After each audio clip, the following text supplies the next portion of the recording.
Hello students, welcome again. आज की अपनी इस क्लास से हम डिस्कस करना शुरू करेंगे फ्लिप फ्लॉप्स। तो फ्लिप फ्लॉप को अगर आप डेफिनेशन दें तो flip flops are binary cells capable of storing one bit of information. आप उसमें सिंगल बिट ऑफ इंफॉर्मेशन को स्टोर कर सकते हैं और आपकी जो बेसिक मेमोरी सेल होगी डिजिटल सर्किट में वो फ्लिप फ्लॉप बनाता है। यहाँ पे आप बाइनरी इंफॉर्मेशन, वन बिट का मतलब है 0 या 1 एट अ टाइम आप उसमें स्टोर कर सकते हैं। ठीक है, ये जो सेल्स हैं ये एक फ्लिप फ्लॉप में आप एक बिट स्टोर कर सकते हैं। अगर आपको बिट लेंथ को स्टोर करना है तो फिर आप फ्लिप फ्लॉप का कॉम्बिनेशन बनाएंगे, उसे आप रजिस्टर बोलते हैं। फिर अगर आपको बहुत सारे वर्ड्स आपको अगर स्टोर करने हैं तो आप ग्रुप ऑफ रजिस्टर्स बनाते हैं और फिर आप उसे मेमोरी चिप बोलते हैं। तो सिंगल यूनिट जहाँ से कि आपकी मेमोरी स्टोरेज या मेमोरी सेल जो स्मॉलेस्ट पॉसिबल आपका जो पार्ट है वो फ्लिप फ्लॉप होता है। ठीक है, तो फ्लिप फ्लॉप की जो स्टेट है वो तब तक मेंटेन रहती है जब तक कि आप नेक्स्ट इनपुट देके इसे स्विच करने के लिए ना बोलें। तो फ्लिप फ्लॉप के लिए बोलते हैं कि flip flop circuit can maintain a binary state. Binary state का मतलब है इसमें आपने क्या करंट डेटा स्टोर कर रखा है। बाइनरी स्टेट प्रेजेंटली ये किस स्टेट में है, 1 या 0। बाइनरी स्टेट का मतलब 1 या 0। ठीक, a binary state indefinitely until directed by an input signal to switch the states. जब आप इनपुट सिग्नल से इसे स्विच करने को बोलेंगे, अगर आपने फ्लिप फ्लॉप में 0 लिखा था तो वो 0 पे ही मेंटेन रहता है, ये Q 0 पे ही मेंटेन रहता है।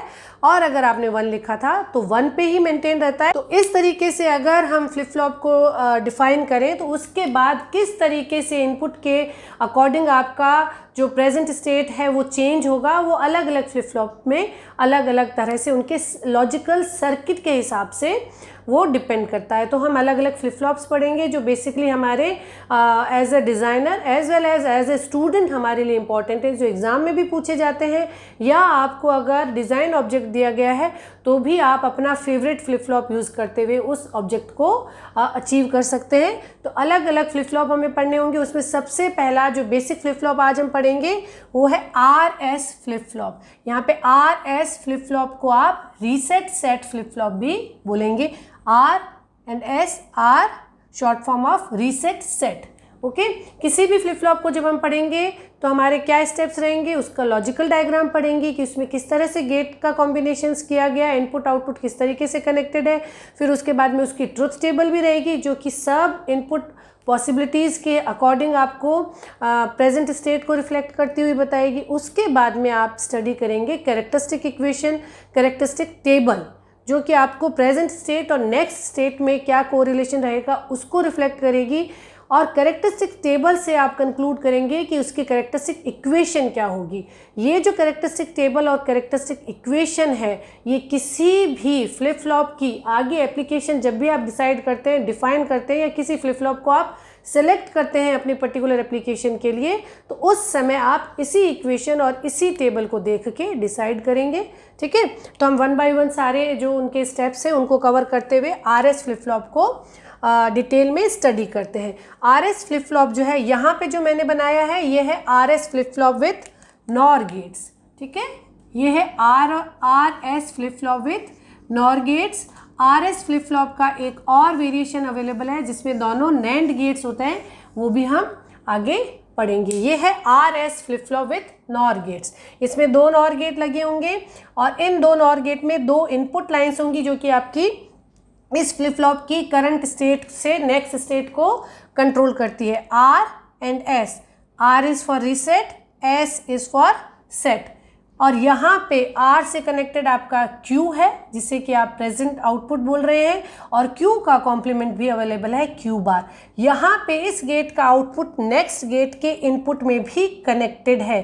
ध्यान दीजिए कि आउटपुट जो है वो फीडबैक पाथ के साथ एक गेट के इनपुट के साथ एक गेट में कनेक्टेड है, और because there is a connection between feedback connection between the output and input, you can define this basic setup as a asynchronous sequential logic.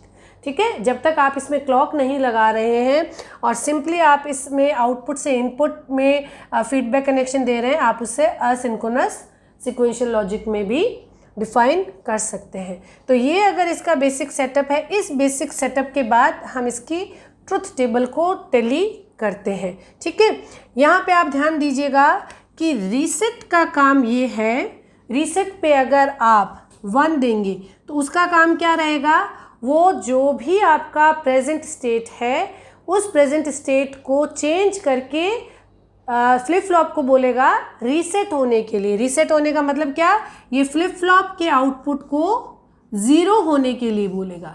Okay, और अगर आपने सेट पे 1 दिया है, सेट पे 1, it is a command to be the next state definitely as 1। अगर आप set पे 1 देते हैं तो सेट पे 1 देने का मतलब है कोई भी स्टेट में, प्रेजेंट स्टेट में आपका फ्लिप फ्लॉप है, नेक्स्ट स्टेट आपकी 1 हो जानी चाहिए। ये सेट जो है वो फ्लिप फ्लॉप को सेट होने के लिए काम में लिया जाता है, रीसेट उसको रीसेट होने के लिए काम में लिया जाता है। ये नॉर गेट का कॉम्बिनेशन है। नॉर गेट में जब भी एक इनपुट हाई होता है आउटपुट 0 हो जाता है। ठीक है, तो इन बेसिक पैरामीटर्स के साथ हम कॉम्बिनेशंस को डिस्कस करते हैं। आर और एस दोनों 0 0 हो सकते हैं। दोनों 0 0 होने के साथ साथ हो सकता है कि आपकी जो प्रेजेंट स्टेट थी, आर और एस आपने दिए, उस वक्त इनिशियली क्यू आपका 0 था, क्यू बार 1 होगा यहाँ पे। ये अगर आपके दोनों 0 0 है, ये अगर आपके दोनों 0 0 है और ये 0 है तो ये हमेशा 1 रहेगा। इसके दोनों इनपुट 0, ये आपका 1 और इसको 1 मिला तो ये 0, तो ये आपका एक वैलिड कॉम्बिनेशन मेंटेन रहेगा। इसी तरीके से अगर ये दोनों 0 0 है, ये 1 है तो ये 0 रहेगा। इस लॉजिकल सर्किट डायग्राम में ये प्रॉपरली फॉलो अप हो रहा है। ये आर और एस 0 1 हो सकते हैं। जब ये दोनों 0 1 थे तो हो सकता है कि क्यू इनिशियली 0 हो, क्यू बार 1 रहेगा। ओके, आर और एस 0 1 है, क्यू अगर 1 था तो क्यू बार 0 रहेगा। इस सर्किट में बिल्कुल सही जा रहा है। आर और एस का कॉम्बिनेशन अगर 1 0 था और क्यू इनिशियली 0 था तो क्यू बार 1 रहेगा, ये भी फॉलो अप हो रहा है।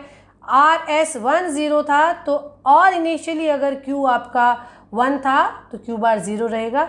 यहाँ तक हमारे जो सर्किट कॉम्बिनेशंस हैं वो ठीक से फॉलो अप हो रहे हैं। थोड़ा सा ध्यान देने की बात है कि अगर आपने इस सर्किट डायग्राम में आर और एस दोनों को 1 कर दिया तो ध्यान दीजिए कि इन दोनों नॉर गेट को 1 इनपुट मिला, जो कि दोनों ही नॉर गेट के आउटपुट को 1 होने के लिए, 0 होने के लिए फोर्स कर रहा है। तो if you are providing 1 at reset as well as set, this makes Q equals to 0 as well as Q bar equals to 0। Q की क्या स्टेट थी, अब ये आपकी नहीं मायने रखती, बिकॉज एक भी इनपुट हाई होते ही आउटपुट नॉर गेट का 0 होता है।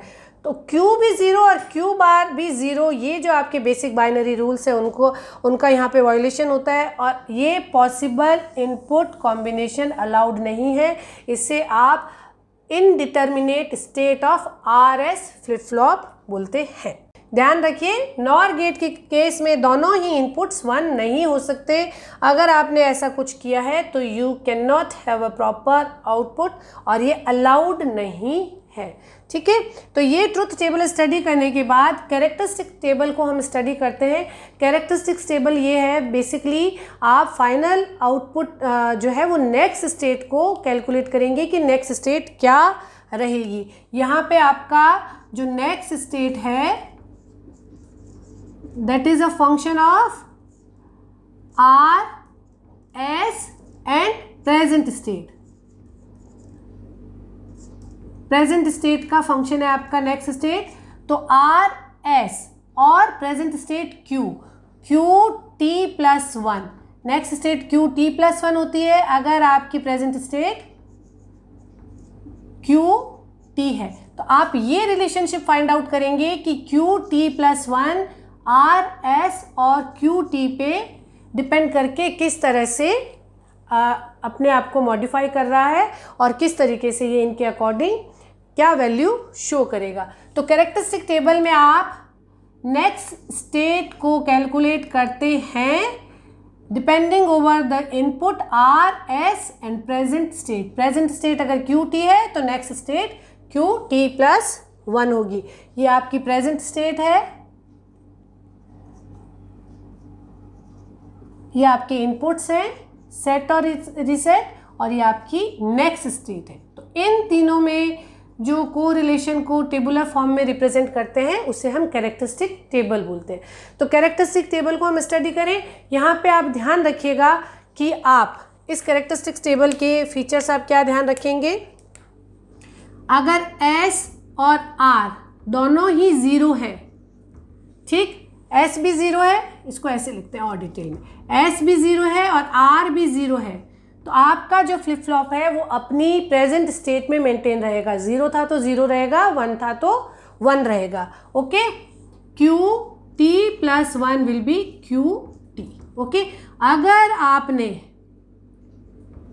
रीसेट को अगर आपने 1 किया तो प्रेजेंट स्टेट कुछ भी हो, QT+1 विल बी 0। ये नेक्स्ट स्टेट आपकी 0 हो जाएगी। रीसेट पे 1 देने का मतलब है आउटपुट रीसेट आए, रीसेट का मतलब 0, ठीक है। सेट मैंने हाई और रीसेट मैंने लो या 0 स्टेट, ठीक। इसी तरीके से अगर आपने S पे 1 दिया और R पे आपने 0 दिया तो कोई भी प्रेजेंट स्टेट रही हो, नेक्स्ट स्टेट आपकी 1 हो जाएगी। सेट पे 1 देने पे आपका फ्लिप फ्लॉप सेट हो जाएगा। S और R दोनों 1 नहीं हो सकते, अलाउड नहीं है, इसे आप इनडिटर्मिनेट स्टेट बोलेंगे। तो इस समरी से आप इस टेबल को ड्रॉ कर सकते हैं।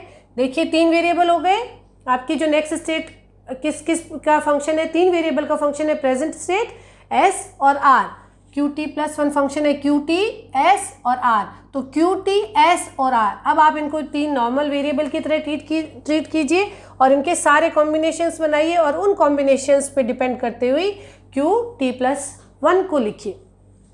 देखिए QT और S R के क्या क्या कॉम्बिनेशन हो सकते हैं। ये 0, ये 0 0 हो सकता है। अगर S और R दोनों 0 0 है तो जो स्टेट है वही मेंटेन रहेगी। 0 था तो QT+1 0 ही रहेगा।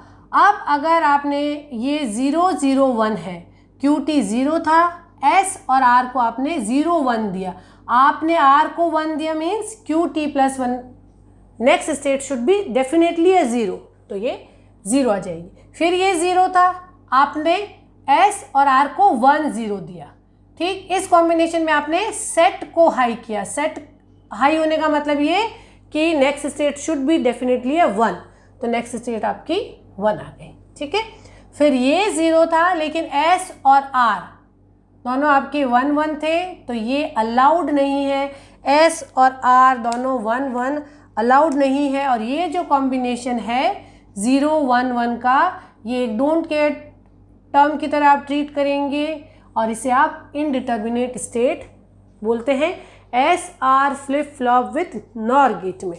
ओके, नेक्स्ट कॉम्बिनेशन होगा कि Q आपका 1 था और ये दोनों 0 0 थे। जब S और R दोनों 0 0 होते हैं तो Q जिस स्टेट में था उसी में मेंटेन रहता है, वही नेक्स्ट स्टेट आपकी मेंटेन रहती है, तो ये 1 ही रहा। फिर ये 1 था, आपने सेट को 0 और रीसेट को 1 किया। रीसेट पे 1 देने का मतलब है next state will be definitely 0, ये आ गई 0। फिर आपका Q1 है, S पे आपने 1 दिया 0, S पे 1 जो है वो बोलता है कि नेक्स्ट स्टेट शुड बी 1, तो ये 1 आ गई।